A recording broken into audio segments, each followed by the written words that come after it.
korra aastas vähemalt seadus nõuab, et töökeskkonna sisekontroll oleks igas Eesti ettevõttes läbi viidud. Ära aja sassi kahte mõistet.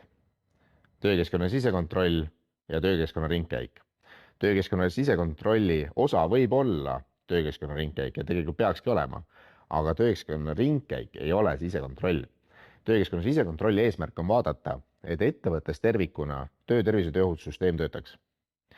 Ehk siis sellest, et me läheme lihtsalt vaatame töökeskkonnas, ega seal ei ole, ma ei tea, põrandasauke või et keegi ei kasuta isikukaitsevahendeid, siis jah, see annab meile mingit teatud sisendit, aga sisekontroll tervikuna tähendab hoopis rohkem. Näiteks täna me läheme Lõuna-Eestis ühte farmi, kus me loomulikult tutvume töökeskkonnaga, aga lisaks sellele me käime läbi kõige olulisemad peatükid töötervise ja tööohutuse seadusest, näiteks siis see, et neil oleks olemas vastutavad isikud, töökeskkonna spetsialist, vajadusel volinikud, esmaabiandja ja nii edasi.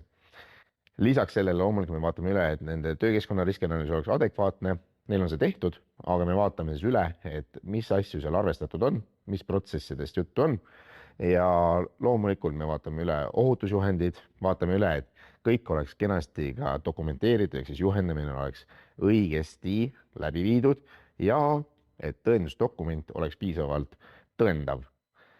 Me näeme väga sageli, et tõendusdokumendid on loodud selliselt, et ma ei tea, allkirju kirjutatakse diagonaalis näiteks 20 juhendi taha, ei ole korrektne. Mis veel? Me vaatame loomulikult, et isikukaitsevahendid oleksid esiteks väljastatud, inimesed oskaksid neid kasutada, kasutaksid ja et ka see oleks dokumenteeritud. Vaatame üle esmaabikorralduse, vaatame üle näiteks siis selle, et töötajad oleksid tervisekontrollis käinud töötervishoiuarsti juures, mitte siis perearsti juures ja nii edasi. Neid osasid on veel ja veel ja veel ja veel.